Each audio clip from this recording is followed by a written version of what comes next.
एक गांव में चारुलता उस चारू नाम की एक बेहद सुंदर स्त्री रहती थी। चारुलता को अपनी सुंदरता पर बहुत घमंड था। चारू आराम से सो रही थी कि तभी उसकी माँ विमला उसे उठाती हुई बोली, अरे उठ जा कलमुही, सूरज सर पर चढ़ाया है और तू है कि अभी तक सो रही है। सोने दो ना माँ, थोड़ी देर बाद उठ जाऊंगी। अरे सूरज निकलने के बाद तो रानियां भी उठकर बैठ जाती हैं और एक तू है जो उठने का ही नाम नहीं ले रही। चल जल्दी से उठकर तैयार हो जा, आज तुझे देखने लड़के वाले आ रहे हैं। कितनी बार कहा है माँ, मैं विवाह किसी राजकुमार से ही करूंगी। हाँ हाँ, तुझ में लाल जो जड़े हैं, अब उठ, आने वाले हैं वो लोग, उनसे मना कर दो माँ। धीरे बोल कलमुई, अगर किसी ने सुन लिया तो 7 गांव तक कोई रिश्ता लेकर नहीं आएगा तेरा। अपनी माँ के कहने पर चारू तैयार होकर अपने कमरे से बाहर निकल आई। उसने देखा एक बूढ़ी काली सी दिखने वाली औरत और एक बेहद गंदा दिखने वाला व्यक्ति बैठा हुआ था। चारू अपनी माँ से बोली, ये कौन है? ये मोहनलाल है और ये इनकी पत्नी आशा है। इन्होंने तुझे अपने बेटे के लिए पसंद कर लिया है। पसंद करने से पहले मुझसे एक बार तो पूछ लेते, इनकी शक्लें तो काली है। जब माता पिता इतने काले हैं तो इनका बेटा तो फटे हुए आलू की तरह दिखता होगा। अरे धीरे बोल कलमुई, दामाद जी के पास पूरे 2 बीघा जमीन है, तेरी सारी जिंदगी आराम से कटेगी। भाड़ में गए सौराम, मुझे नहीं चाहिए आराम। चारू की बात सुनकर वो दोनों गुस्से में खड़े हो गए। अरे मैंने इतनी बदतमीज लड़की नहीं देखी।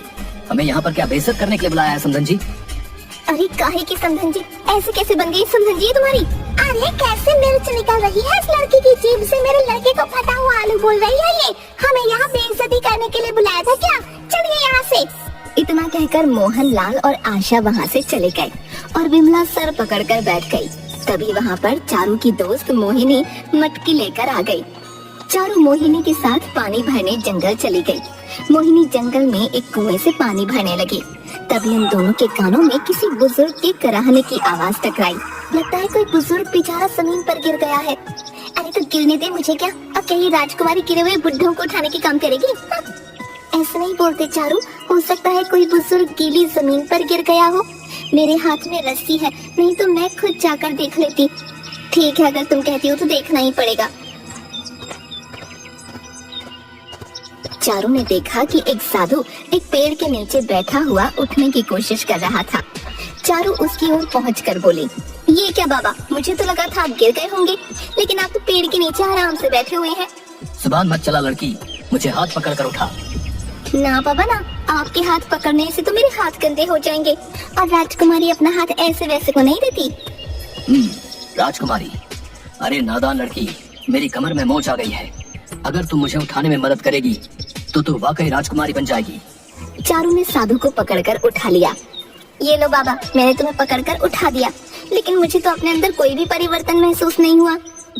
लगता है तेरी इच्छा किसी राजा से शादी करने की है। आपको कैसे पता? तेरी बातें सुनकर तेरी जीभ तो कैंची की तरह कतर कतर चलती है, लेकिन है तो सुंदर। मांग, क्या मांगती है? साधु की बात सुनकर चारू मजाक उड़ाने वाले अंदाज में साधु की ओर देखने लगी। मेरी तरफ ऐसे मत देख कन्या, मैं कोई मामूली साधु नहीं हूँ। वही तो मैं देख रही हूँ बाबा, बोल तो ऐसे रही हो जैसे मैं जो भी मांगूंगी आप फट से मेरी मांग को पूरा कर दोगे। लेकिन मत भूलो, कुछ देर पहले मैंने आपको हाथ पकड़कर आपकी उठने में मदद की थी। अगर आप इतने ही पहुँचे हुए साधु हो तो अपनी कमर खुद क्यों नहीं ठीक कर लेते? इतना बोलकर चारुलता जोर जोर से हंसने लगी। चारुलता को हंसता देखकर साधु के चेहरे पर क्रोध झलकने लगा। कुछ बातें साधारण मानव के समझ से परे होती हैं। बेवकूफ कन्या, तेरी हंसी ने मुझे क्रोध दिला दिया है। बोल, क्या चाहती है तू? चारू हंसते हुए बोली, मैं अपना जीवन एक रानी की तरह बिताना चाहती हूँ। बोलो, क्या तुम मुझे ऐसा वरदान दे सकते हो? और क्या तुम्हारा वरदान काम करेगा, या तुम्हारे दिए हुए वरदान का हाल भी तुम्हारी कमर की मोच की तरह होगा? कुछ समय बाद इस राज्य के राजमहल में एक बहुत बड़ा स्वयंवर होने जा रहा है। बहुत से देशों के राजा उस स्वयंवर में हिस्सा लेने के लिए आएंगे और वहाँ पर बहुत ही सुंदर राजकुमारी अभी अपने वर तलाशने राजमहल में आएंगी। तू उस स्वयंवर में चली जाना। तुझे देखकर कोई भी उन दूसरी राजकुमारियों को पसंद नहीं करेगा। सबकी नजर तुझ पर ही जाएगी। लेकिन जाने से पहले एक बार फिर से अपने फैसले पर विचार कर लेना। क्या तू वाकई ऐसा चाहती है? कितनी बार बताऊं? हाँ, मैं वाकई राजा से विवाह करना चाहती हूँ और राजकुमारी बनकर अपने जीवन को व्यतीत करना चाहती हूँ। राजकुमारियों का जीवन देखने में बड़ा ही सुंदर लगता है।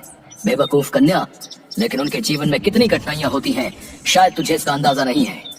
जा, मैंने तुझे वरदान दिया, जैसे ही तू स्वयंवर में जाएगी, हर कोई राजा तुझसे ही विवाह करना चाहेगा। इतना कहकर साधु क्रोधित होकर वहाँ से चला गया। चारू हंसती हुई मोहिनी के पास आ गई। क्या हुआ चारू, तू हंस क्यों रही है? चारू ने मोहिनी को हंसते हुए सारी घटना बता दी। ये मजाक का विषय नहीं है चारू, हो सकता है कि वो वाकई कोई बहुत पहुंचा हुआ साधु हो। उसने तुझे वरदान दिया है। पागल हो गई है क्या? उस साधु की कमर में मोच थी, वो उठकर खड़ा तक नहीं हो पा रहा था। भला जो अपनी कमर की मोच का दर्द ठीक नहीं कर सकता, उसके दिए हुए वरदान का क्या भरोसा? जरूर वो कोई पाखंडी साधु था, बेवकूफ कहीं का। एक बार कोशिश करने में क्या हर्ज है? हो सकता है वो साधु सही बोल रहा हो और तू जो सपना देखती है, क्या पता तेरा सपना सच हो जाए। मोहिनी, अभी तो तभी पता लगेगा ना जब वाकई इस राज्य में स्वयंवर मनाया जाएगा। फिलहाल तो अभी दूर दूर तक कोई सूचना नहीं है कि अपने राज्य में ऐसा कुछ हो रहा है। चारू साधु का मजाक उड़ाते हुए मोहिनी के साथ साथ मटकी उठाए घर पर चली गई। लेकिन कुछ ही महीनों के बाद पूरे राज्य में राजकुमारियों की स्वयंवर का ऐलान हो गया। स्वयंवर के बारे में सुनकर मोहिनी खुश होती हुई चारुलता के पास आकर बोली, अरे चारू, तूने कुछ सुना? अपने राज्य में एक बहुत बड़ा स्वयंवर होने वाला है। अलग अलग देशों के 4 राजा उस स्वयंवर में भाग लेंगे और अलग अलग देशों की बहुत सी राजकुमारी भी उस स्वयंवर में हिस्सा लेंगी। जिस राजकुमारी को जो राजा चुनेगा, वो उस राजा की पत्नी बन जाएगी। इसका मतलब वो साधु सही बोल रहा था। मैं भी बहुत देर से इसी बात के बारे में सोच रही हूँ, लेकिन मेरी समझ में नहीं आता कि क्या हमें राजमहल में घुसने की इजाजत मिलेगी। अरे कोशिश करने में क्या जाता है, चल वो आज का ही दिन है। कुछ ही वक्त के बाद वो स्वयंवर शुरू होने वाला है। कहीं ऐसा ना हो कि वक्त निकल जाने के बाद तेरे पास पछताने के अलावा कोई रास्ता ना हो। मोहिनी की बात सुनकर चारू की आंखों में चमक आ गई। वो मोहिनी के साथ राजमहल की ओर चली आई। वो दोनों राजमहल के गेट पर जा पहुँचे कि तभी सैनिक ने उनको रोककर कहा, तुम अंदर नहीं जा सकती, यहाँ आम नागरिकों का जाना मना है। इतना कहकर जैसे ही उस सैनिक की निगाह चारू पर पड़ी, पता नहीं उसे क्या हुआ। अरे तुम तो वाकई बहुत सुंदर स्त्री हो। लगता है तुम कहीं की राजकुमारी हो जो भेष बदल कर राज्य घूमने के लिए निकली है। जाओ अंदर जाओ, इससे पहले कि तुम पर किसी की नजर पड़ जाए। और ये तुम्हारे साथ कौन है? उस सैनिक की बात पर चारू मुस्कुराती हुई बोली, ये मेरी दासी है मोहिनी। ये हमेशा मेरे साथ ही रहती है। अब जल्दी से मेरा रास्ता छोड़ो, मुझे अंदर जाने दो। सैनिक ने तुरंत उसे अंदर जाने की इजाजत दी। मोहिनी को चारू की ये बात बिल्कुल भी पसंद नहीं आई। मोहिनी आहिस्ता से बोली, ये क्या चारू, तेरे तो अचानक तेवर ही बदल गए। उस सैनिक ने गलती से तुझे राजकुमारी क्या समझ लिया? तूने तो मुझे अपनी दासी बना दिया। अरे छोड़ना, क्या फर्क पड़ता है, चल चल अंदर चल। अंदर एक बहुत बड़ा स्वयंवर चल रहा था। उस स्वयंवर में राजा वीर सिंह, रतन सिंह, धीर सिंह और विजेंद्र सिंह सिंहासन पर बैठे हुए थे और सामने बैठी रानियों को प्यार भरी नजरों से देख रहे थे।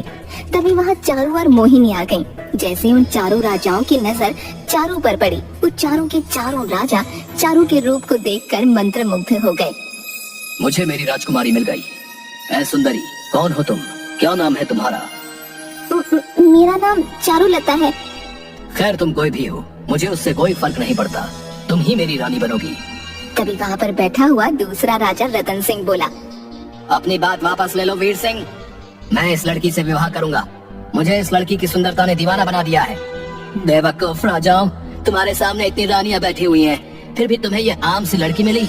मैं हमेशा से ही आम लड़की से विवाह करना चाहता था। इससे मैं शादी करूंगा। अपने फैसलों पर तुम एक बार गौर कर लो। इस लड़की से सिर्फ मैं ही शादी करूंगा। राजमहल में हाहाकार मच गया। चारों राजा एक दूसरे को मारने को उतारू हो गए। राजमहल के राजगुरु ये सब माजरा बहुत देर से देख रहे थे। वो क्रोधित होकर उन राजाओं से बोले, बंद करो अपनी बकवास बेवकूफ राजाओं। ऐसे तो तुम चारों अपनी जान ले लोगे। मेरे पास एक उपाय है। कौन सा उपाय? तुम चारों का विवाह इस लड़की से करा दिया जाए। ये कैसी बातें कर रहे हैं आप? भला हम चारों राजाओं की एक पत्नी कैसे हो सकती है? असंभव। हो सकती है, क्यों नहीं हो सकती? लड़ने से बेहतर है कि तुम चारों इस लड़की से विवाह कर लो। अगर हम चारों इससे विवाह कर लेंगे तो फिर तो मुश्किल हो जाएगी। हम चारों अलग अलग राज्य के हैं। ये रहेगी किसके साथ? इसे हर राजा के साथ ही एक महीने रहना होगा। फैसला हो चुका। राजगुरु की ये बात चारों राजाओं को पसंद आ गई, मगर ये देखकर चारों के होश उड़ गए। उसने मोहिनी की ओर देखकर कहा, अरे मैं तो सिर्फ एक राजा की रानी बनना चाहती थी मोहिनी, लेकिन मुझे 4 राजाओं से विवाह करना पड़ेगा। मेरी तो हालत खराब हो जाएगी। तुझे बड़ा शौक था ना रानी बनने का, लगता है उस साधु ने तुझे जरूरत से ज्यादा वरदान दे दिया। चारू, तू एक राजा की पत्नी नहीं बल्कि 4 राजाओं की पत्नी बनेगी। मुझे किसी की रानी नहीं बनना। इतना कहकर चारू वहाँ से भागने ही वाली थी कि तभी राजगुरु ने चारू को पकड़ने का आदेश दे दिया। चारू के पास अब उन 4 से विवाह करने के अलावा और कोई चारा नहीं था। चारू का विवाह उन 4 राजाओं से हो गया। विवाह होने के बाद वीर सिंह खुश होते हुए बोला, सबसे पहले इस सुंदरी पर मेरी नजर गई थी, क्योंकि अब ये मेरी रानी बन गई है, इसलिए सबसे पहले ये मेरे साथ रहेगी। ऐसे तुझमें क्या लाल जड़े जो ये सबसे पहले तेरे साथ रहेगी? मत भूलो राजा वीर सिंह, अब ये मेरी भी पत्नी है, इसलिए सबसे पहले ये मेरे साथ रहेगी। नहीं, मेरी रानी सबसे पहले मेरे साथ रहेगी। उन तीनों की बात सुनकर राजा विजेंद्र सिंह गुस्से से लाल पीला हो गया। वो तुरंत तलवार निकाल कर बोला, तुम तीनों राजाओं का अंत मेरे ही हाथों लिखा है। वैसे भी मैं तुम तीनों पर हमला करने ही वाला था, लेकिन मुझे तुम्हारे ऊपर हमला करने का कोई बहाना नहीं मिल रहा था। ये सिर्फ मेरी रानी है और ये सिर्फ मेरे साथ रहेगी। मैं अपनी रानी को किसी को हाथ भी नहीं लगाने दूंगा। अबे पागल हो गया क्या? मत भूल, हम सबने भी इस सुंदरी के साथ विवाह किया है। और क्या बोला तो हम तीनों पर हमला करने वाला था। इसका मतलब है पिछले महीने जो गुप्तचर मेरे राज्य में पकड़ा गया था वो तेरा भेजा हुआ था। हाँ, मेरा भेजा हुआ था। तुम तीनों राजाओं की भलाई इसी में है कि चारुलता की तरफ देखना छोड़ दो। चारुलता सिर्फ मेरी पत्नी है। बेवकूफ राजा, राजगुरु का आदेश है कि रानी एक महीने हम 4 राजाओं के साथ रहेगी। तुम राजगुरु के आदेश का अपमान कर रहे हो। बाहर में गया राजा राजगुरु का आदेश, बाहर में जाओ तुम सब। मैं नहीं मानता कि रानी का विवाह तुम तीनों के साथ हुआ है। सच तो यह है कि इस सुंदरी से मुझे पहली नजर में प्यार हो गया था। बंद करो अपनी ये बकवास राजा विजेंद्र सिंह, तुम मेरे आदेश के खिलाफ जा रहे हो। मैंने लड़ाई रोकने के लिए ही इसका विवाह तुम 4 से करवाया है। मुझे कोई फर्क नहीं पड़ता, अब तो जो जीतेगा वही इस रानी को लेकर जाएगा। इतना कहकर राजा विजेंद्र सिंह ने तलवार निकालकर एक ही बार से राजा वीर सिंह को घायल कर दिया। तेरी इतनी हिम्मत कि तूने मेरे ऊपर हमला कर दिया, अब तेरी खैर नहीं। इतना कहकर वीर सिंह ने भी अपनी तलवार से राजा विजेंद्र सिंह पर बड़ा खतरनाक वार किया। राजा विजेंद्र सिंह वहीं ढेर होकर गिर गया। मैंने राजा विजेंद्र सिंह को खत्म कर दिया है, अब रानी सिर्फ मेरे साथ जाएगी। तीनों राजाओं में भयानक जंग छिड़ गई। चारू सर पकड़कर वहीं पर बैठ गई। ये राजा तो आपस में तेरे लिए कुत्ते की तरह लड़ रहे हैं चारू। अभी भी मौका है, राजमहल से भाग निकलते हैं। कहीं ऐसा ना हो कि तीनों आपस में लड़ते लड़ते एक दूसरे की जान ले लें। अगर ऐसा हुआ तो इस राजमहल का राजगुरु तुझे इसका दोषी समझेगा। यहाँ से अपनी जान बचाकर भाग। चारू नजर बचाकर मोहिनी के साथ राजमहल से भाग गई।